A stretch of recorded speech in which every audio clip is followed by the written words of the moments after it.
Ads లేకుండా latest episode చూడండి. అమ్మా పదండమ్మా, పదండి అక్క పదక్క రండి. అటు అటు పక్కుంది. బావా ఈ ఓవర్ యాక్షన్ గాలని సాధ్యమైనంత త్వరగా పట్టించాలి బావా, లేదంటే ఈ ఇంటిని సర్వనాశనం చేసేలా ఉన్నారు. అవును చిట్టమ్మా, త్వరలోనే వాళ్ళకి ముగింపు పలకాలి, లేదంటే చాలా ప్రమాదంలో పడిపోతాం. అవును తమ్ముడు, వీళ్ళు ఒరిజినల్ విఐపీలు కాదు కాబట్టి తొందరలోనే దొరికేస్తారులే. మనకు దొరికారనుకో అప్పుడు పట్టుబడదాం. పదండి పదండి. పచ్చిట్టమ్మా.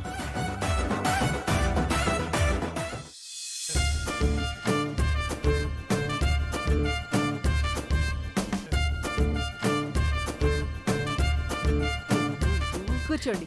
ఏమే కూకోమంటున్నారు? కూకో కూకో.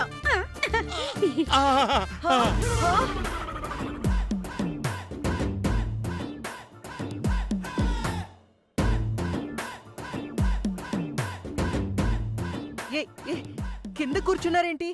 కింద కూర్చుంటేనే మాకు సమ్మగా ఉంటుందమ్మా. పైగా చిన్నప్పటి నుంచి మాకు కింద కూర్చొని తినడమే అలవాటు కదే. కింద కూర్చొని తినడం అలవాటా? అవును. ఇదిగో సింతామణి, ఆ బొచ్చెలో ఇంత సర్ది కూడా ఎట్టిచ్చేస్తే మీ అమ్మ నేను మింగేస్తాం. నాన్న ఏం మాట్లాడుతున్నావు నువ్వు? ఉన్న మాటే మాట్లాడుతున్నానే. ఆ బొచ్చెలో సర్ది కూడా పడేయి. రేయ్ లేరా పైకి. లే లే లే లే లెమ్మంటుంటే. ఏటండి మంచి మర్యాద లేకుండా అరే ఒరే అని పిలుస్తున్నారేటి? మీ ఆయనకులాగా కింద కూకుంటాను, బొచ్చలో సర్ది ముద్దెత్తే తింటాను అంటే మా కాంతమ్మత్త అలాగే మాట్లాడిద్దే. అయ్యో బాబోయ్, మా అమ్మ నన్ను అడ్డంగా ఇరికించేశారే. ఏరా, నీకు పెద్ద పెద్ద బిజినెస్లున్నాయా? కోట్ల రూపాయల ఆస్తులున్నాయా? నువ్వు సమాజంలో విఐపీవా? నీ బన్నుల్లాంటి బుగ్గలు చూసినప్పుడే నువ్వు పెద్ద కన్నింగాడివని అనుకున్నాను.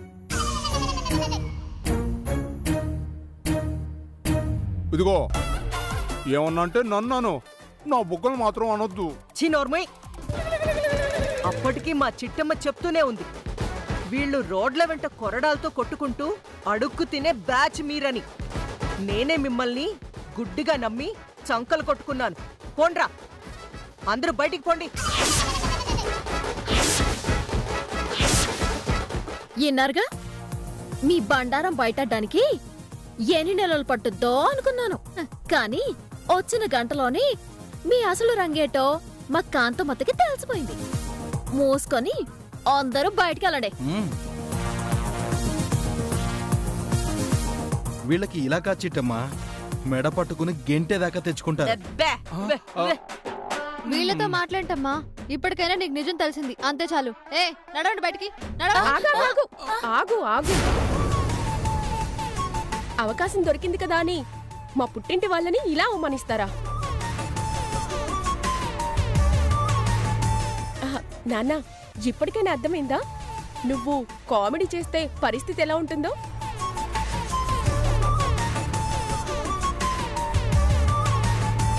కామెడీలా? మరే, మా నాన్న నేల మీద కూర్చోవడం, బొచ్చల సర్ది కూడా ఏమండం, ఇవన్నీ నిజాలనుకుంటున్నారా ఏంటి? ఏ కదా? చిచ్చి నానా, ఇందాక నువ్వు నాతో ఏం చెప్పావో ఒకసారి చెప్పు. ఓ ఇందాక సాధ్యమైనంత త్వరగా కాంతమ్మ ఆస్తి మొత్తం దోచేసుకుందాం అన్నా.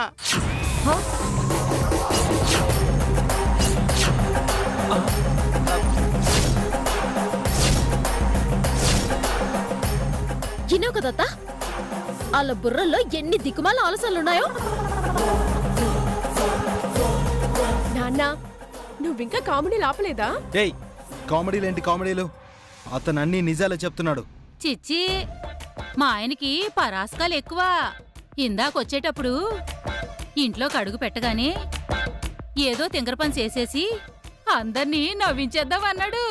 నవ్విద్దామన్నాడా? ఆ అవును, నాకు నవ్వించడం అంటే మహా సరదా అమ్మ.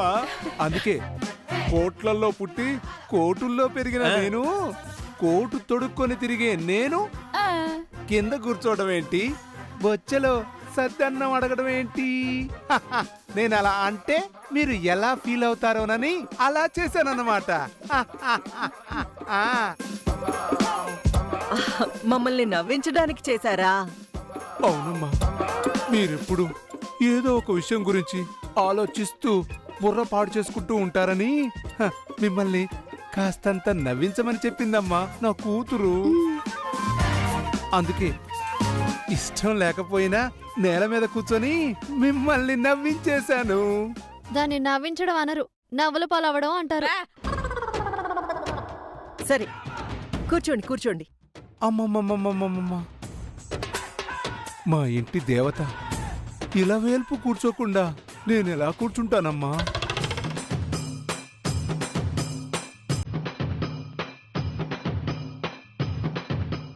ఇంటి దేవత ఇలవేల్పా? ఎవరావిడ? ఇంకెవరు తల్లి, నువ్వే. నువ్వే మా దేవతవి, నువ్వే మా ఇంటి ఎలవేల్పువి.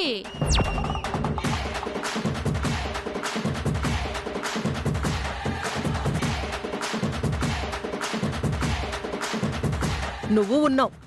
ఎప్పుడన్నా నన్ను దేవతగా గుర్తించావా? ఇలవేల్పులా చూసావా? నేను చూస్తానో లేదో తెలీదు కానీ వాళ్ళు మాత్రం నిన్ను గట్టిగా ఓ సూపు చూసేలాగా ఉన్నారు. కాసంత జాగ్రత్త. నీకు కుళ్ళే కుళ్ళు.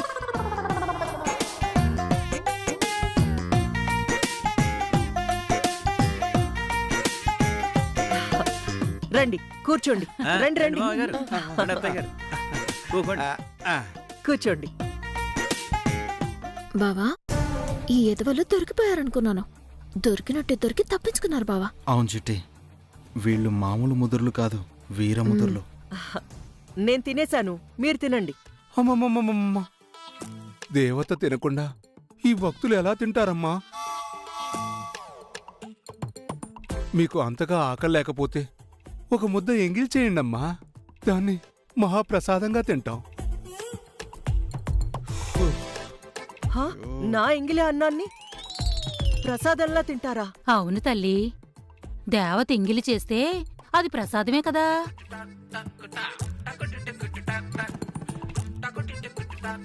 మా అమ్మ నాన్న కాంతమ్మకి బిస్కెట్లు మామూలుగా వేయట్లేదు. అమ్మా నాన్న, అన్నీ మీకు ఇష్టమైన వంటలే. మనస్ఫూర్తిగా తినండి, ఏ మొహమాటం పెట్టుకోకండి. ఆ,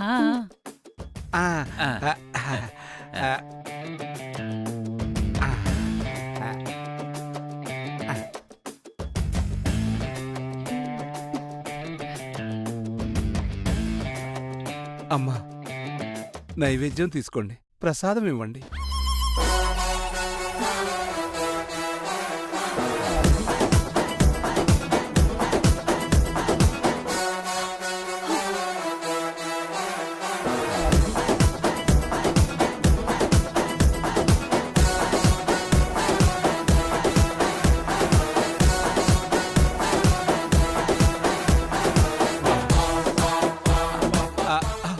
ఎంతయ్యా?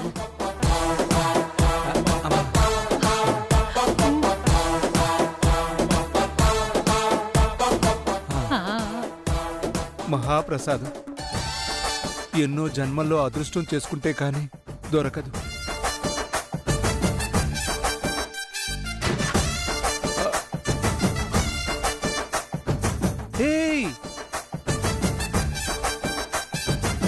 కాంతమ్మ తల్లి ప్రసాదమే, ఇలా కలుపుకొని కళ్ళకు అద్దుకొని తినాలి.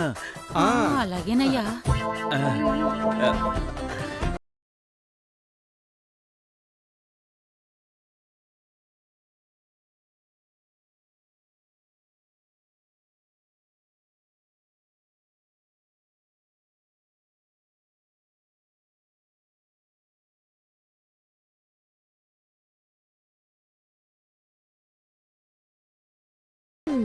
బావా, ఈలో మామూలు సోప్ వేయట్లేదు బావా. అవును చిట్టమ్మా, ఎంత కష్టం వచ్చినా ఎడవని మా అమ్మ వీళ్ళ సెంటిమెంట్ కి కన్నీళ్లు పెట్టేస్తుందంటే మా అమ్మని ఎంత ఈజీగా బుట్టలో వేశారో అర్థమవుతుంది. ఆ? ఓయ్ కాంత మొత్తని పొగడ్తలతో పిచ్చిదాన్ని చేసేసి ఈ ఇంట్లో తిష్టేద్దాం అనుకుంటున్నారేమో. ఆ పప్పులు నా దగ్గర ఉడకవు. మా కుక్కర్లో ఉడుకుతాయమ్మా, పంపించు, ఉడకబెట్టిస్తాం. హే ఏయ్ ఏంటి నీ ఆధిపత్యం నా దగ్గర చూపిద్దాం అనుకుంటున్నావేమో. నీ తాటాకు చెప్పులకి భయపడే రకాలం కాదు. అవును, నీ అద్దుల్లో నువ్వు ఉండు సిట్టి, వాళ్ళ అద్దుల్లో వాళ్ళు ఉంటారు. లేదంటే వాళ్ళు అడ్డు అదుపు లేకుండా రెచ్చిపోతారు. నేను అదే సత్యనారాయణయ్య. నువ్వెలాగూ చింతామణిని కట్టుకున్నావు కాబట్టి అది ఇంట్లో ఉండడానికి ఒప్పుకుంటావు. కూతుర్ని అడ్డెట్టేసుకొని వీళ్ళిద్దరు కూడా ఈ ఇంట్లో తిష్టేస్తానంటే ఒప్పుకునే ప్రసక్తే లేదు. హలో, నాతో పాటుగా మా అమ్మ నాన్న కూడా ఇక్కడే ఉంటారు. ఏం చేస్తావ్? ఏం చేస్తావ్? చూడు, నన్ను రెచ్చగొట్టుతో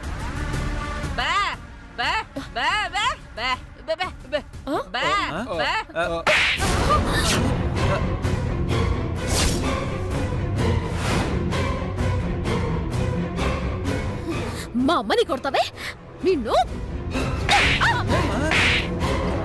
నా కూతురే కొడతావా? హే!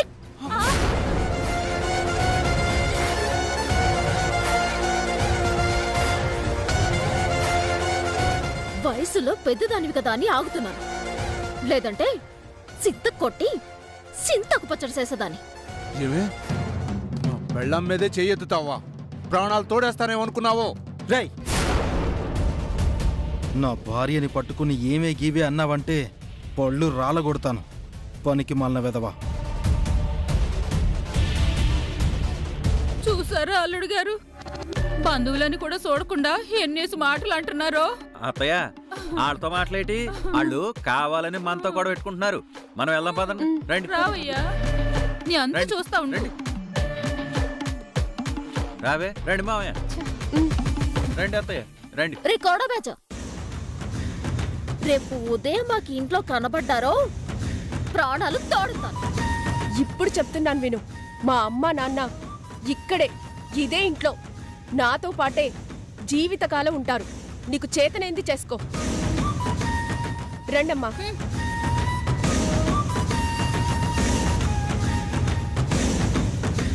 చిట్టమ్మా, వీళ్ళు మామూలు ముదుర్లు కాదు, ముదురు టెంకలు. వీళ్ళ సాక్ష్యాలు లేకుండా మనమేం చేయలేము. అవునుదిరా, సాధ్యమైనంత త్వరగా అలా బండారం బయటెడతాను, మెడ పట్టుకొని బయటికి గెంటెత్తాను. అలా చేయకపోతే నా పేరు చిట్టమే కాదా.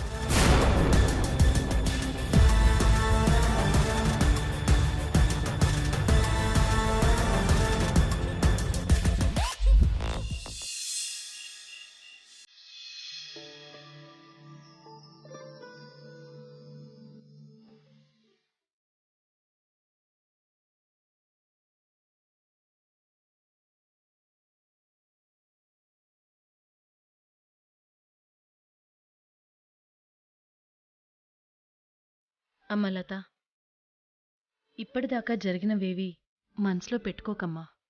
ఆలు మగలన్నాక చిన్న చిన్న కలతలు సహజం. అవి జీవితకాలం మనసులోనే ఉంచుకుంటే ముందు ప్రేమలు దూరం అవుతాయి, ఆ తరువాత మనుషులు దూరం అవుతారమ్మా. అవును లత, వర్మతో నీ జీవిత ప్రయాణం మొదలైంది.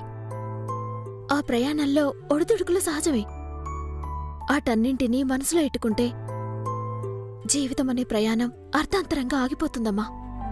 మీరందరూ ఏం చెప్తున్నారో నాకు అర్థమైందక్కా. వర్మ అంటే నాకు ప్రాణం. ఆయన లేని జీవితం నేను ఊహించుకోలేను. ఆయన నన్ను కొట్టే హక్కు, తిట్టే హక్కు ఆయనకు కాకపోతే ఇంకెవరికుంటాయి? అత్త తిట్టిందని, మొగుడు కొట్టాడని ఆ కుటుంబాన్నే వద్దనుకుంటే ఆడదాని జీవితానికి అర్థమే లేదక్కా. చూసావా అత్తయ్య, నా బంగారు తల్లి ఇంత వయసులోనే ఎంత పెద్దగా ఆలోచిస్తుందో. మరి నా అన్న కూతురు కదా.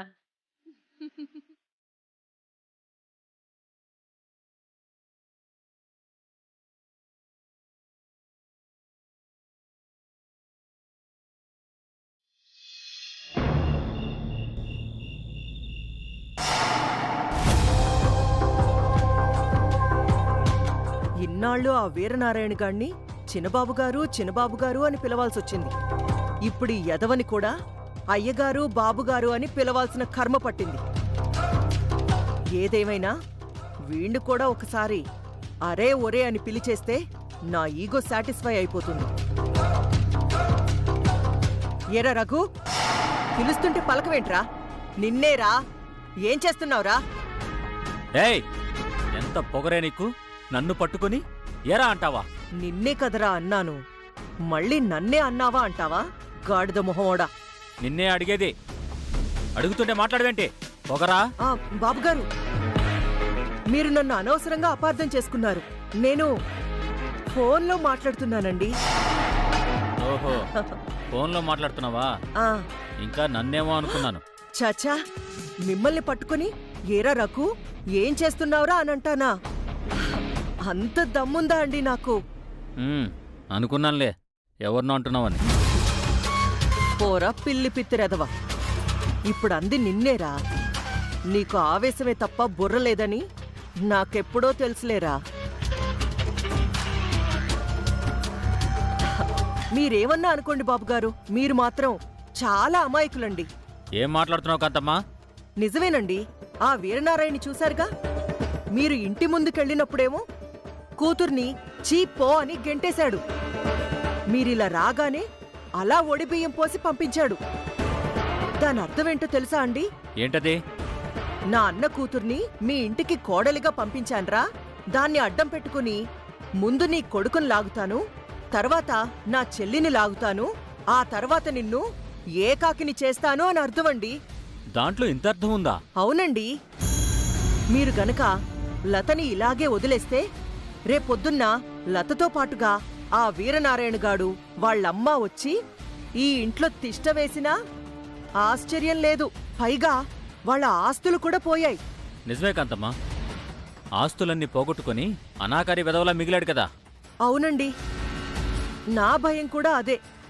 లతను అడ్డం పెట్టుకుని ఈ ఇంట్లో అడుగుపెట్టినా మీకే ప్రమాదం, లేదా లతని వర్మని తమతో పాటు తీసుకెళ్లినా మీ ఆస్తిలో సగం వాటా కావాలని మీ అబ్బాయితో అడిగించినా మీకే ప్రమాదం. అవును కాంతమ్మా, నువ్వు చెప్తుంటే నాకు అదే భయమేస్తుంది.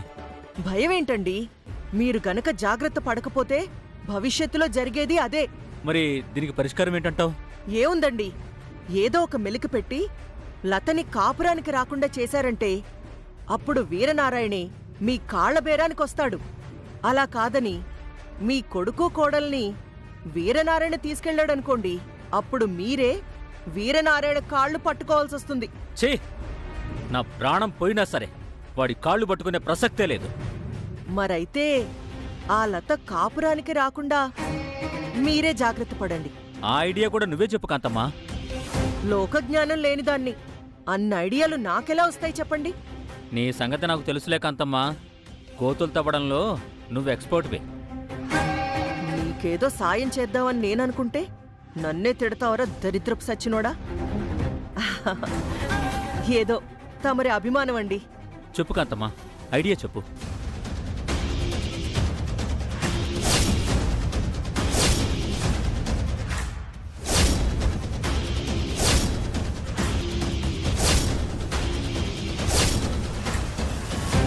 అదండి ఐడియా. సరే, ఇప్పుడే వెళ్ళి వర్మగాడితో మాట్లాడతాను. అలాగే అండి.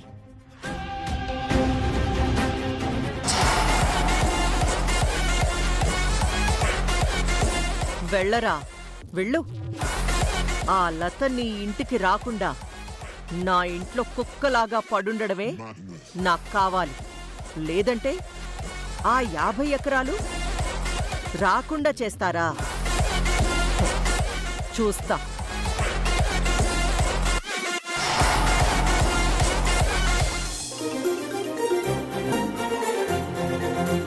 బావా త్వరగా పద, శోభన గది రెడీ చేద్దాం. పద పద.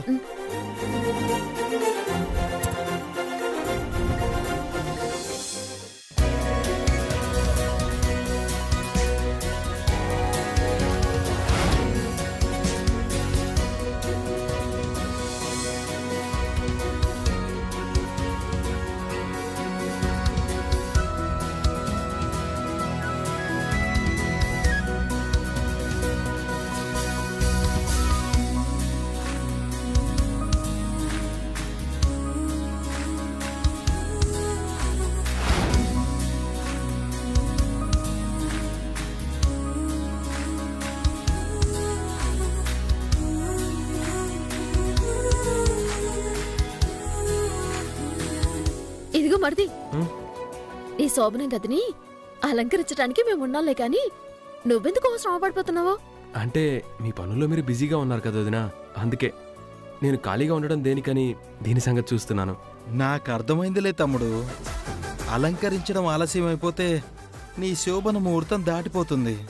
దాంతో శోభనం వాయిదా పడుతుందనే కదా ఇంత కంగారుగా మంచాన్ని డెకరేట్ చేస్తున్నావు. చీ పోనయ్య.